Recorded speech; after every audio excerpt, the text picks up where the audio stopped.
ब्रह्मचारी आदमी का सबसे बड़ा महत्व यह है कि उसकी बात झूठ नहीं निकलती, उसका वचन झूठा नहीं पड़ता, उसका आशीर्वाद झूठा नहीं पड़ता।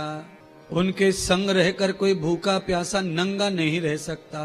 नस्त आचरणम, बिना आचरण करने वाला भी उनके संग रहने से भूखा नंगा उघाड़ा नहीं रह सकता है। केवल ब्रह्मचारी का आचरण करने से नहीं, केवल संग कर लिया तो भी मान सम्मान प्रतिष्ठा ये मुफ्त में मिलती है। ब्रह्मचारी व्यक्ति के पास इतना आभा मंडल, इतनी ऊर्जा, इतना उनका आभा तैयार हो जाता है कि उनके इर्द गिर्द रहने वालों को भी राम राम फ्री में होता रहता है, प्रतिष्ठा फ्री में मिलती है।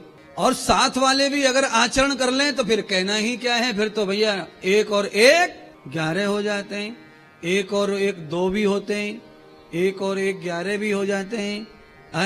1 और 1 को आमने सामने लिखो तो 11 होंगे और नीचे ऊपर लिखो तो 2 होंगे। 1 ऊपर और 1 नीचे, अंडरलाइन। अब इसको जोड़ लो, जुड़ी गया। अंडरलाइन होते से उसका रिजल्ट आ जाता है, जुड़ने में गिना जाता है वो। अगर आपने 1 यहाँ और 1 यहाँ लिखा जोड़ी से, बैल की जोड़ी की तरह बराबर में, तो ये 11 हो गए।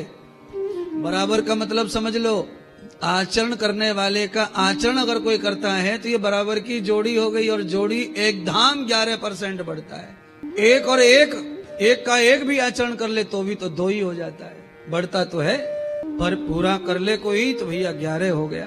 11 का आंकड़ा बड़ा शुभ माना गया है, सभी दुनिया में शुभ है, केवल हिंदू में तो है ही, पर बाकी जगह भी 11 का आंकड़ा शुभ माना गया है। हमारे यहाँ तो 11दशी को यानी एकादशी कहते हैं संस्कृत में।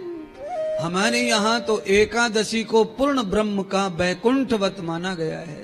पापी से पापी को भी मुक्ति मिल जाती है, वैकुंठ मिल जाता है एकादशी में। अगर कृष्ण अर्पण हो जाए कोई, कृष्णार्पणम हो जाए कोई, कृष्ण समर्पण हो जाए कोई, या शरीर का त्याग एकादशी में हो जाए किसी का, तो वो स्वयं ही परमात्मा कृष्ण के चरणों का भोगी हो जाता है, अधिकारी हो जाता है।